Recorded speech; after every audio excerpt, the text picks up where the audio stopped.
दोस्तानो, काल श्रावण सोमवार होता.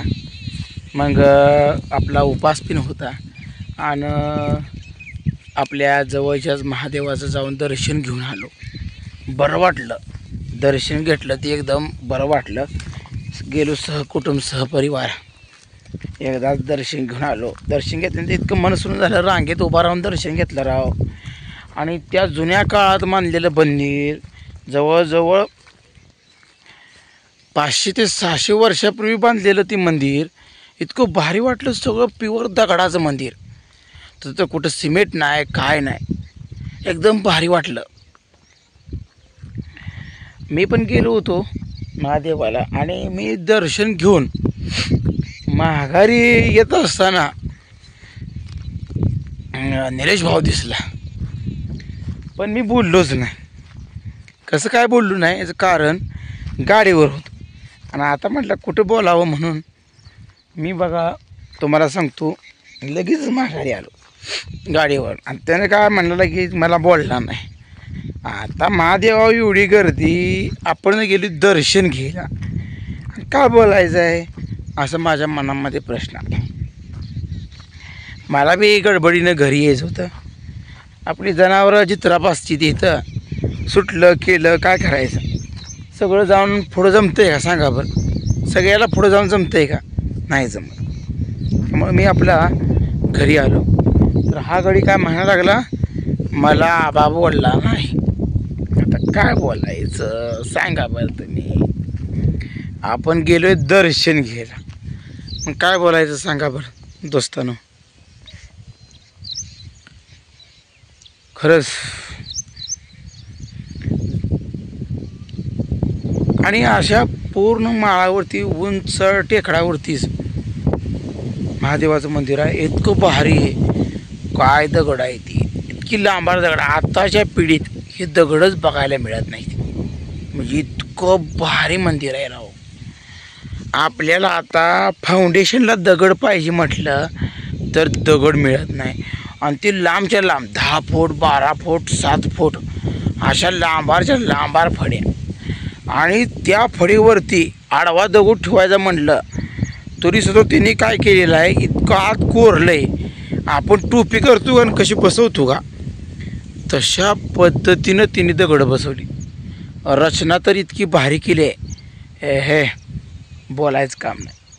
खरंच एक विचार करण्यासारखी गोष्ट आहे. पण त्या काळातली कारागीर कसे असतील थोडा जर विचार केला ना, आज आपल्याला ते कारागीर बघायलाच मिळत नाही. आपलं घर 30-40 वर्षातनं बदलावं लागतं आहे. लयत लय 100 वर्षापर्यंत टिकतं आहे. पण आज हे 500 600 700 वर्ष झालं तर त्यांना काय सुद्धा होत नाही. म्हणजे ते बांधकाम कशा पद्धतीनं असेल, कारागीर कसली असतील. आताच्या पिढीत ती कारागीर नाहीतच. आता कारागिरांना वाव मिळत नाही. त्या काळात कारागीर कसले होते बघा, विचार करा. विचार करण्यासारखी गोष्ट आहे.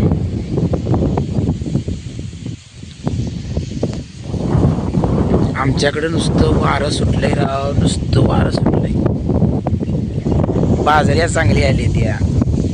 आता बाजऱ्या फुलोऱ्यात आल्या त्या. एका पाण्याची गरज आहे तरी सुद्धा मोठा पाऊस येणार. नुसतं गार वारं सुटलंय राव, नुसतं गार वारं सुटलं. आता ह्या गार वाऱ्यानं सांगा माणसं फक्त आजारीच पडणार. मला आज जरा बरं वाटायला लागले. जसं देवाचं दर्शन घेऊन आलो तसं मला बरं वाटायला लागलं. एकदम भारी मासून. आता फक्त आपल्यासाठीच बघायचं. आता कोणाचा विचार करत बसायचं नाही.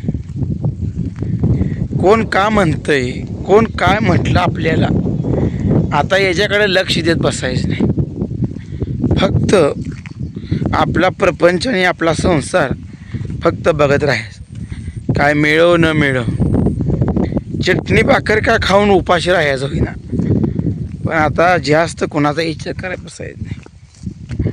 कारण का लय जास्त विचार केला का आपल्या डोक्याला टेन्शन येतं आहे. आणि आपली प्रगती तुम्हाला सांगतो खुंटती. आता लक्ष देत बसायचं नाही. लक्ष देण्यासारखं तर राहिलंच नाही काय.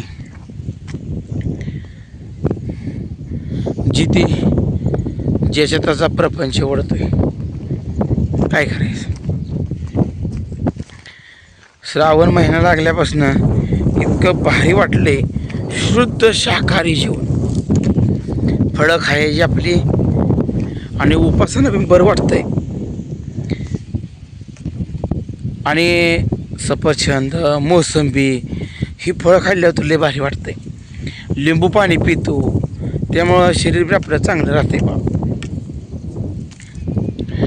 आणि खरं म्हटलं तर मी काल देवाला जाताना बापू आला माझ्यासोबत, पूजा आली. पूजाला तर इतकं भारी वाटलं की अनेक वर्षानंतर, जवळजवळ लग्न होऊन जवळजवळ 8-9 वर्ष झाली, तेव्हापासून पहिल्यांदाच देवाला दर्शन केलं मी गाडीवर गेलो. त्यामुळे तुम्हाला सांगतो एकदम भारी वाटलं राव. कसं आहे माहिती आहे का, माणसाला जरा थोडं फिरलं की बरं वाटतं. आणि आज तर नागपंचमीचं सण आहे, तर सर्वांना नागपंचमीच्या हार्दिक शुभेच्छा. कारण का हे परंपरागत सण आहेत, पारंपरिक सण आहे, अनेक वर्षापासून हे चालू सण आहेत. मग आपल्याला सणवार हे करावंच लागतात ना. पोळ्या करायच्या, निवद दाखवायचा, खायचा. म्हणजे श्रावण महिन्यातले हे सण आहे. रक्षाबंधन आता येईल, ही नागपंचमीचा सण आणि पोळ्याचा सण, असे श्रावण महिन्यात येणारे सण आहे. म्हणजे प्रत्येक सणाचं महत्त्व असते. पण ते काय झालं आहे, आजकालच्या ह्या पिढीला सण म्हणजे काय हे लयशा माहीत पडत नाही. पूर्वीचे सणात एकदम भारी असायचं. पूर्वी झोकं खेळायचे, लय भारी वाटायचं. ग्रामीण भागात झाडाला बांधायचे आणि झोकं खेळायचे. आता झाडं पाक संपलेली, मोठमोठी झाडं होती, लय मोठी झाडं होती. आता झाडं कमी झाली. आली हात ओगे बाई मस्तर लगेच तुम्हाला सांगतो पळती. मस्तर तर काय एका जागेला हिंडते ती का, लय ताप आहे तुम्हाला सांगतो. एका जागेला हिंडत नाही ती राव, लय दमवती ती. आणि वाटतंय मस्तर सुकाय. आली हात हल हली हली हल आली हात. बघा ही मस्तर कशी येईल, एका जागेला सुद्धा नीट हिंडत नाही. लय ध्यान ठेवावं लागते. नाही लोकांच्या रानात गेले का अजून ओरडत बसते. आली हात. आता झाडंच कमी झाली ती, म्हणून म्हणतो दोस्तांना झाडं लावा. आम्ही पण लावणार आहे अजून झाडं, चिंचची वगैरे झाडं लावायची, लिंबाची. पूर्वी झाडाची लय होती. आणि पूर्वी झोका खेळायला ही ग्रामीण भागात लय माणसं यायची, बरं वाटायचं. झोका ही पद्धत म्हणजे लय पद्धत, फुगडे अशा पद्धती होत्या. म्हणजे प्रत्येकाचे सण आणि त्या सणाचं वैशिष्ट्य बी प्रत्येक भागामध्ये वेगवेगळं असते.